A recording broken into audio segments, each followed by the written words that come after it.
What's up, YouTube? I'm here. I wanted to ask you guys a question. Do you think Karakuri will be a viable deck for next format? Looking at the support that they recently just got in Judgment of the Light, and knowing what the deck has been capable of over previous formats, I was starting to wonder if the format really does slow down to a point. Can Karakuri actually like reawaken? Now, to those of you guys that remember watching my channel probably back 2 or 3 years ago, you guys know that I've always had a love for Kikokuri and Fish OTK. As long and Gem Knights as well. They've all been decks that I've loved, and Karakuri Machina Plant was probably the last version I enjoyed. We tried to rebuild the deck as a control deck, mess around with it for a little bit.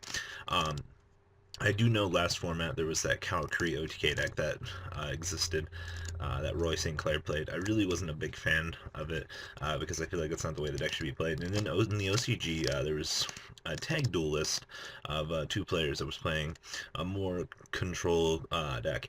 And seeing the deck play like control, it's really good. But I was starting to think after Judgment of the Light that there might be a way to do it. So Judgment of the Light gave us Starform. Now, the reason Starform is good is because you can go Burrito, Strategist, draw one from the Strategist, and then automatically warp into Star Eater.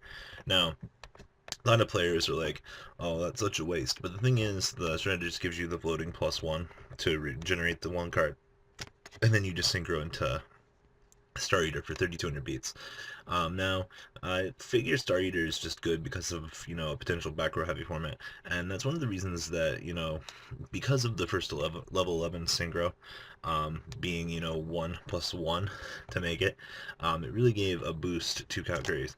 The second boost that I don't think a lot of people really noticed was Cockadoodle-Doo. The fact that this card X is a Cyber Dragon for the deck is really, really important in my opinion. So it can be a turn 1 level 3 or act as a level 4 for your opponent to set up a monster. Now that gives the Karakuri player the ability to set up 2 synchros turn 1 because of this, plus good old this guy. You can do some really cool plays, in my opinion. So Cockadoodle-Doo, another missing piece of the puzzle that they needed. I don't know how many Cockadoodle-Doo I'm going to consider playing, but it definitely gave an edge to the deck. And then honorable mention is Googly Eyes Drum Dragon. Now, I don't know how many times you'd ever make this, but the fact that you can just stack 2 burritos together for 4K beats is the only reason I would ever consider playing it. But the extra deck I'm pretty sure is packed as it is, so probably not so much to play that. But, you know, thinking like how I want to play Calcrease is a slow-paced control deck that plays back row, much like KMP used to operate. I do think that it is viable because they still have one of the best recruiters in the game, and then a way to recruit back the recruiter for more synchros. So I don't see how this idea couldn't possibly work. They also can play Eradicator like every other deck. But guys, tell me, do you think Calcrease stands a chance with Cockadoodle-Doo and Star Eater? They're both very good things, in my opinion, for the deck.